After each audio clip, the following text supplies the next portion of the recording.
Okay, let's get going on our 54 bird species. And boy, that is a lot. But at least you only have to know common names, so that's not too bad. Plus order, which I've already gone through in a different video.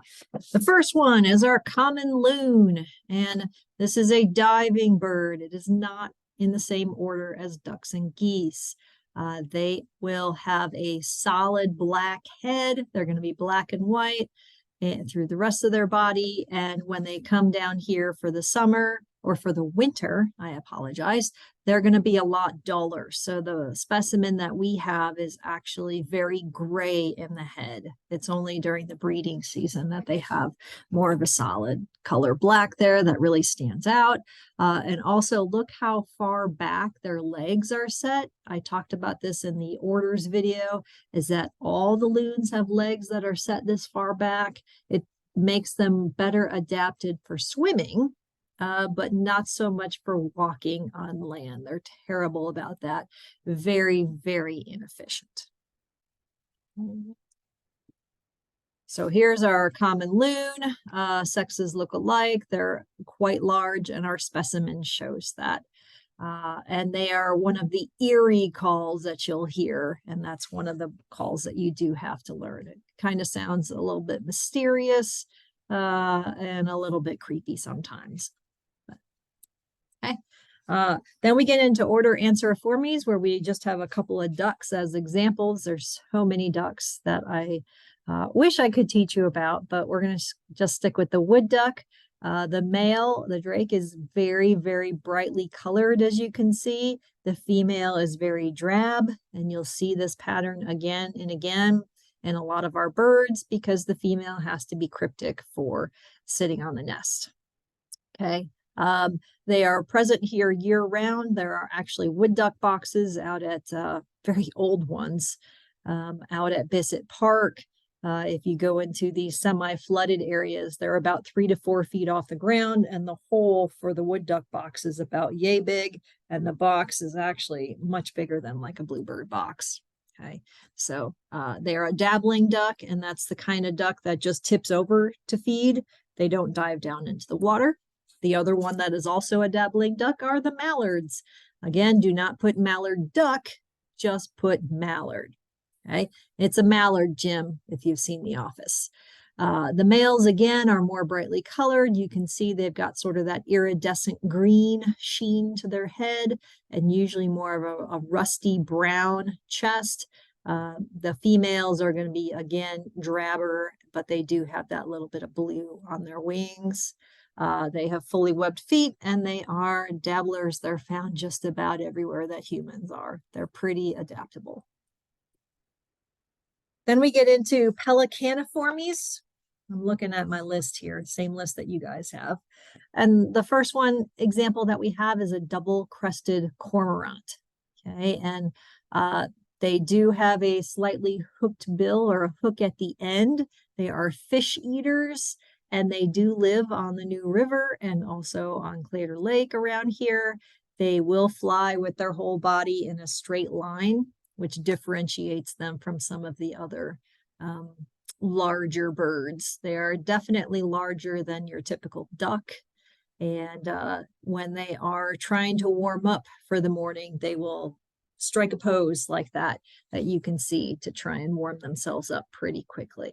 Okay, so our specimen is actually a great cormorant. So if anybody picks one of these up as roadkill someday, I will gladly taxidermy it.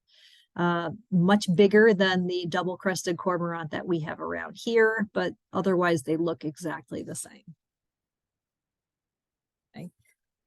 Great blue heron is the other one that I put in this category, and they're kind of hard to miss. They do have that gray-blue sheen to them, the long pointed bill, the very, very long legs. Their feet are not webbed, unlike some of the other Pelecaniformes individuals. And yeah, the one that we have is very elongated. It really stands out. And when they are in flight, they are flying with that S-shaped aspect to their neck. So they're not flying with the neck straight out, they're flying with it kind of curled up into itself. They are kind of sit and wait predators, although they will It's very, very quietly and slowly move their feet around in the water. But they are not, they will eat fish in shallow areas. Okay, here's our great blue heron. Like I said, about 4 feet tall, so it's really going to stand out for you. Very common here. Okay. Next, we're going on to order Charadriiformes. So here's our example of a ring-billed gull, and it is a standard gull. It just has the ring around its bill, and that's what makes it stand. That's what makes it, stand out more than anything else. Okay. And since I don't have any gulls to compare it to, I didn't have you guys know any other ones. This is pretty straightforward. It's a gull, and it's got a ring around its bill. Very common around here, in parking lots even too. Okay, the other Charadriiformes example I had is the woodcock, just because he's so stinking weird looking, and you can see how long that bill is compared to the rest of his body, and he's got that tawny brown kind of concealed coverage color to him. You very rarely see him. I've never seen one alive, to be honest with you. I think it would be really neat to see one. Okay, so large eyes, very long beak. They are here in Virginia, but they're swampy birds, so I don't think I'll ever see them. They're going to be hanging out in things that are taller than they are, so hard to see. All right, moving on to our hunted birds. This is Galliformes, and this includes the bobwhite. And this is an example of a male because he's got white on the neck. The female would be yellow, or an off-white, I guess. They're only about yay big. They say their name, bobwhite, and that's what makes them stand out. It's one of those birds who is named after what they say. Okay, tiny, tiny little bird that was stocked here at one time, and it's native to here, but the numbers were so low they were stocked. And now their numbers are declining again because their preferred habitat of early successional grasslandy kind of areas is getting replaced by a lot of other habitats like suburban areas. Okay, so that's our northern bobwhite. They are here year round. They don't they don't migrate anywhere. And like I said, they are sometimes stocked. Here's our wild turkey. Doesn't really look very much like the big bird that will spread out its tail and puff up its feathers and strut around. And that's because this is what they look like normally. They've got the bald head. Sometimes they've got the wattles and other appearances to their neck that they can engorge or enlarge to impress the females. And the males also have a little spike at the back of their feet as well. Okay, and the size of the spike will tell you how old that bird is too. If it's a very small spike, it's a very young tom turkey. If it's a larger spike, it is an older male. Females do not have that spur, I guess that's what it's really called, more than a spike at all. And our taxidermied specimen looks pretty normal and straightforward. The only one you might get it confused with is like a turkey vulture, because they are both black with the bare heads, but you look at them next to each other and they're nothing alike. Okay, so here's our wild turkey. Here's the examples of the little spurs that I was talking about, so you can figure out how old the bird is.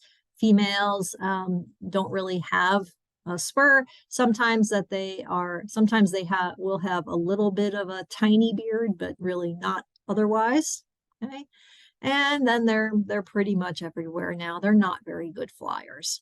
Okay, neither the bobwhite nor the wild turkey are meant to be good flyers. That's true for most in that family. I think I mentioned that in the orders. Okay, moving right along to Accipitriformes. Okay, so we've got our hawks and vultures and our osprey that fall into this group. This first one is the Cooper's hawk.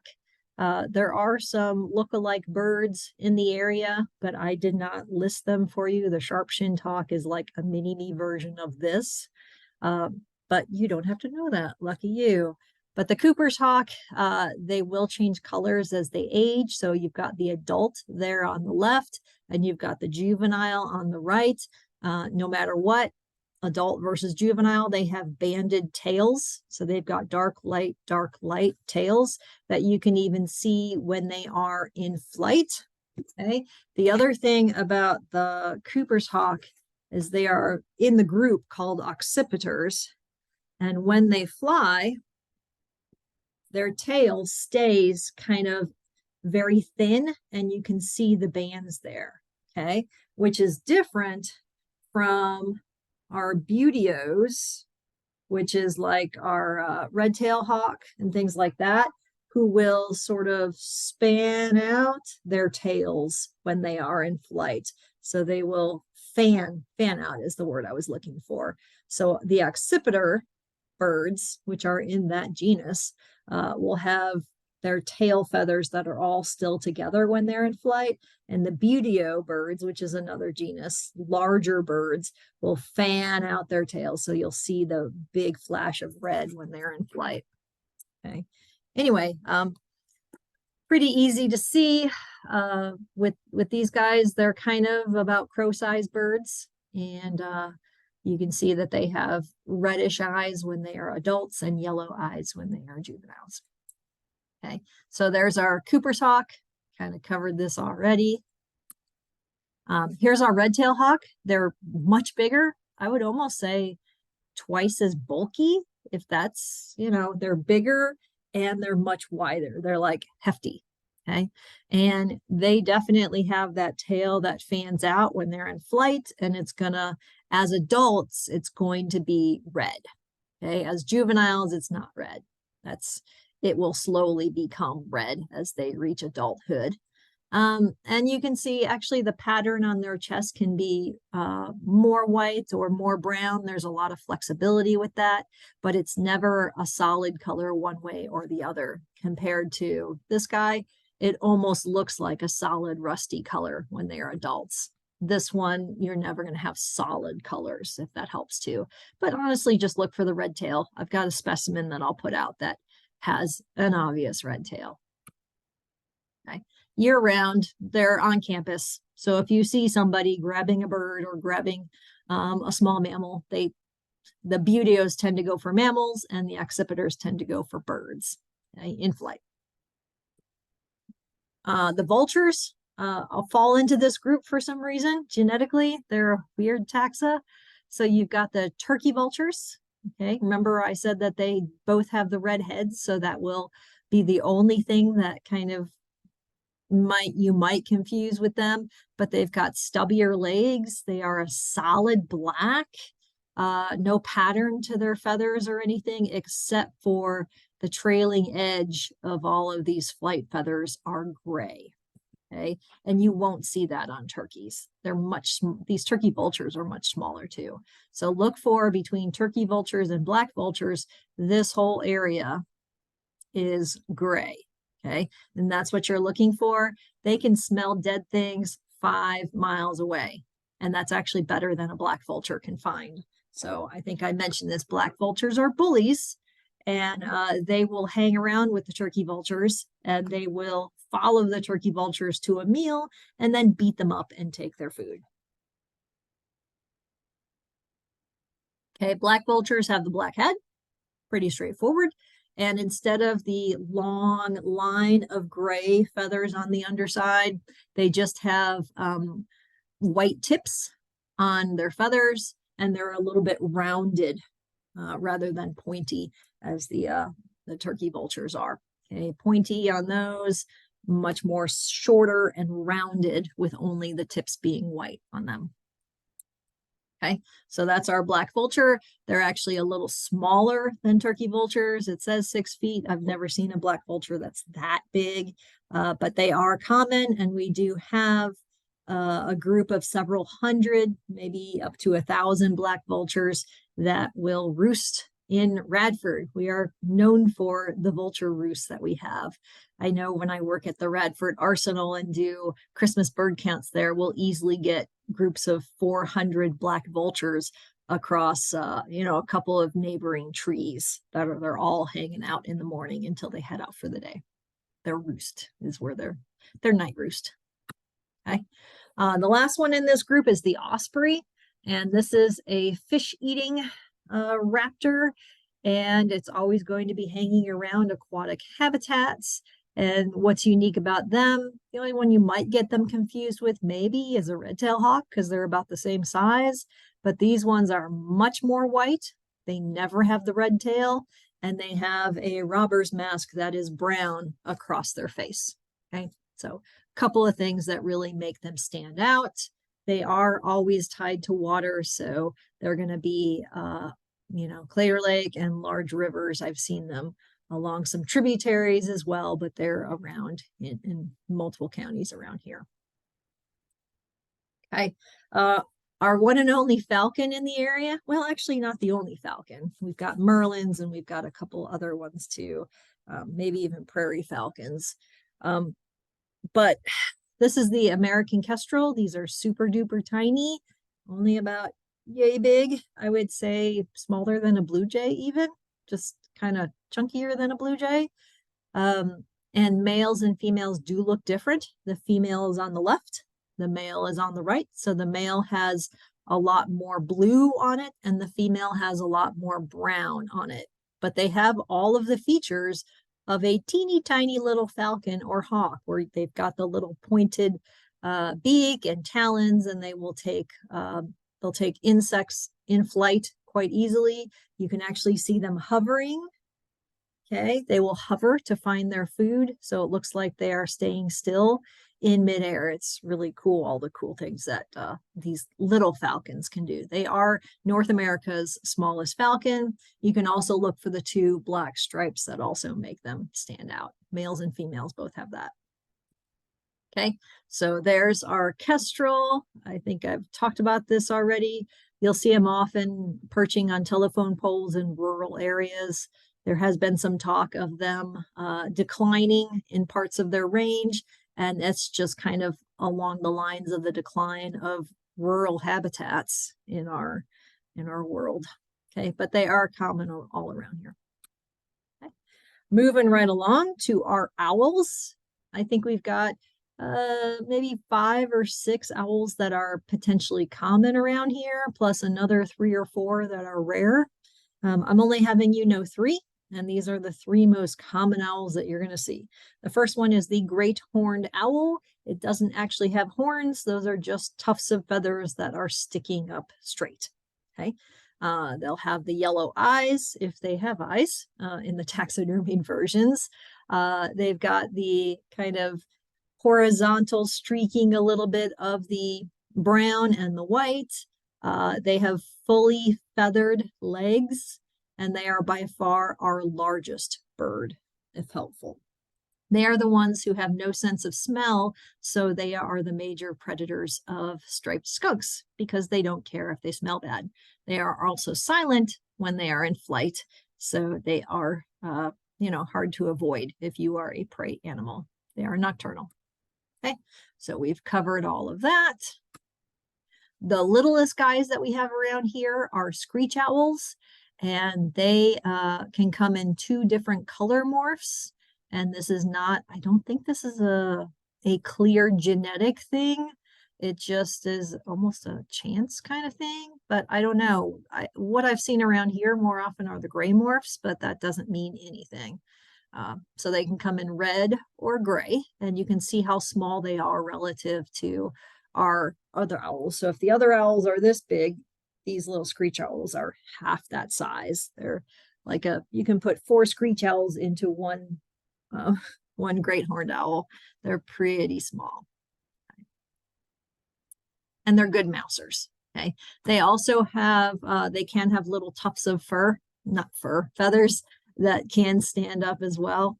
Okay. And yellow eyes too. Okay. One of our brown-eyed girls here is a barred owl. And this one is going to have no tufts, okay? And it is going to have streaks that are up and down, or bars, because it is a barred owl, B-A-R-R-E-D, meaning having bars, okay? They also will have feathers on their legs, but not as dense or as heavy as we saw in the great horned owl. but I think there's enough other features that makes them really different from one another. Just look for the tufts versus not, and look for the color patterns. These are always going to be brown and white. The great horned owls are going to have a lot more yellow to them, and blacks and stuff thrown in there too. Okay, so, and they're the size of a great horned owl. Okay, and I do hear them around here. They say, "Who cooks for you? Who cooks for you?" Okay. All right, moving right along. We are at the doves. So y'all know what a pigeon looks like? Yes. Okay, this is a pigeon, also known as a rock dove in this class. So please just call it a rock dove, and we will call it a day. Rock dove comes in several other colors because it's been partially domesticated. Okay, this is non-native, so it is not under any migratory bird protections or federal laws, which is why people can keep them as pets and stuff. Okay, mourning doves are native. Okay, and they have more of the peach and light brown colors to them. I'm not sure that you would really get them confused. And these guys also have bright red legs, if that's helpful. Okay, so bright red legs, kind of a peachy color, brown wings with the little black spots on them. And they are pretty consistent about the color morphs versus the pigeons, which are larger and come in a variety of colors. Okay. When they take off, you can actually hear them, and some people think that that's like part of their call, but it's not. That's actually the air that's flowing through their wings, and it's hard for a mourning dove to be silent. They are called mourning doves not because they are active in the morning, but because they sound like they are in mourning. So it goes whoo, whoo, whoo, whoo. And I just woke up my dog by doing that. When Sora learned this call first, she learned it as, "Where is my feather, feather, feather, feather?" So if that's helpful to you, there was a mourning dove once that left its feather at the base of our bird feeder. And when she was 4, she learned, "Where is my feather, feather, feather, feather?" So you're welcome. They're all around here. All right. You got to be cuckoo if you don't know what this bird is. So this is the yellow-billed cuckoo. Cuculliformes. We do have the black-billed cuckoo here as well, which has a black bill and an even longer tail. But for the most part, look at something that is a little bit bigger than a robin or a blue jay, has a much longer bill, and has a much longer tail. It's got actually a really pretty kind of spotted tail is what it looks like when it's all collapsed in and on itself. So white chest and neck, brown, almost rusty colors. If you were to stretch out the wings, you would actually see that it is a brilliant rust color, but when it's closed, it looks brown. Okay, and look for the yellow bill. Okay, yellow-billed cuckoo. They're another one like some of our woodpeckers that have zygodactyl toes. Remember, 2 forward and 2 back, where our perching birds are 3 forward and 1 back. So these are 2 and 2. Okay. Then we get into our Caprimulgiformes, our frogmouths, or our nightjars, and we only have one on our list, and that's the whippoorwill. And I just wanted to show you how big they can open their mouths. That's pretty impressive, considering how it looks like they have the tiniest mouth ever. They are very deceiving. And I did mention that they do have rictal bristles. Those are bristles or modified feathers right around their face that helps them to find flying insects at night because they are 100% nocturnal. Okay, I have caught them in bat nets. They're pretty cute. Okay, so whippoorwill, if you look at any type of bird lists, they're actually called eastern whippoorwills. But because I just put whippoorwill on the list, I'm leaving it as just whippoorwill. Okay, so yeah, and these ones, we have occasionally caught them in our bat nets in forest vernal pools, like they'll fly through across the vernal pools, and they say their name, whippoorwill, whippoorwill, whippoorwill. And I don't think you guys actually have to know that. Okay, chimney swifts. So these ones look like they have no legs. Remember, I In the order section, I basically said they looked like cigars with long wings. Okay. And that's what they are. They've got pretty big eyes, teeny tiny face, big eyes because they're actually, I think they're more crepuscular than anything. I see them flying out of chimneys right about dusk, and they often get confused for bats if you're just seeing them come out. And they are very, very chirpy, making noise as they're coming out. Super long wings, solid black.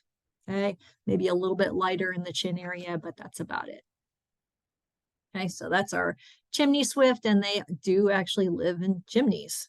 Okay, and the other thing is that if they said no visible tail in flight, so you can sort of see there's nothing that really stands out. There are other things like barn swallows that will fly in similar patterns, but they sometimes have tails that fan out as a fork, like our barn swallow does, or some other shape that makes it a little bit more obvious, and you just don't see that here. Okay. The other apodiform is the ruby-throated hummingbird, where they have that iridescence, where if the sunlight hits them on the males, it will reflect back that red color, the ruby color. Females lack that.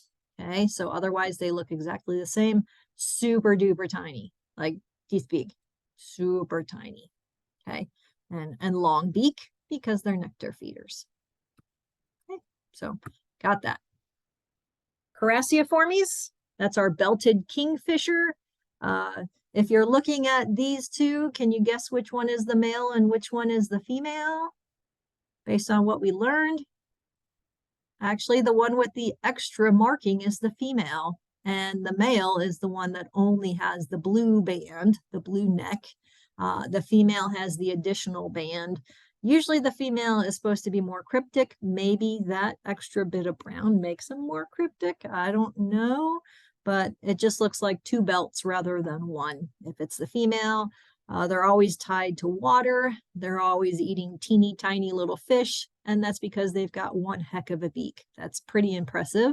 And yeah, so there are maybe the size of a blue jay or so with a enormous beak. Okay, that's our belted kingfisher. And then we get into our woodpeckers, and I've only given you 3 of those. Like I said, there's probably 6 or 7 that are here, but I tried to keep it simple for you. The first one is the northern flicker. We've got a male to the left, a female to the bottom right. The male has a mustache. Okay, so the male is going to have some sort of red on its face. The female is lacking that. Both of them have collars that are black, and both of them have black spots all over them at the tips of their feathers. They also have a rump that is white in flight. There can be yellow shafted flickers and red shafted flickers. They kind of separate those almost as subspecies, but they're still all the same species. So the one to our left is probably one of the red shafted ones. We don't have those around here. The yellow shafted, where you see the yellow under the wings and under the tail, is the one that is present here. Okay. They will eat insects off the ground, which is why when they take off, you see them in flight with the white rump flying away. Okay, I've already talked about that. The pileated woodpecker is our largest one, about the size of a crow, quite large.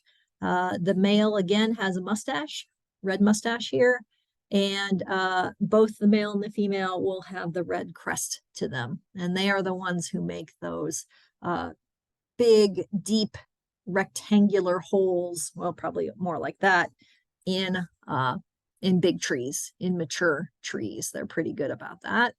And they laugh like a maniacal clown, which I am not going to repeat. It's like, ah, ah, ah, ah, ah. Sorry, I woke up the dog again. Sorry, Finny. But you'll hear them, and then you'll see them, and they fly oftentimes in a sine curve when they're flying across long spans of area. Okay, so there's our pileated woodpecker. We go from the largest to the smallest. This is our little downy woodpecker, teeny tiny guy, about the size of a sparrow, skinny sparrow. The males have that red on the back of their head. The females are lacking that. Otherwise, they're plain black and white, very tiny. The size of their beak is smaller than the size of their head. The only one you would get them confused with are hairy woodpeckers, which are basically downy woodpeckers on steroids, but you don't have to know that. So anyway, downy woodpeckers, teeny tiny little guys.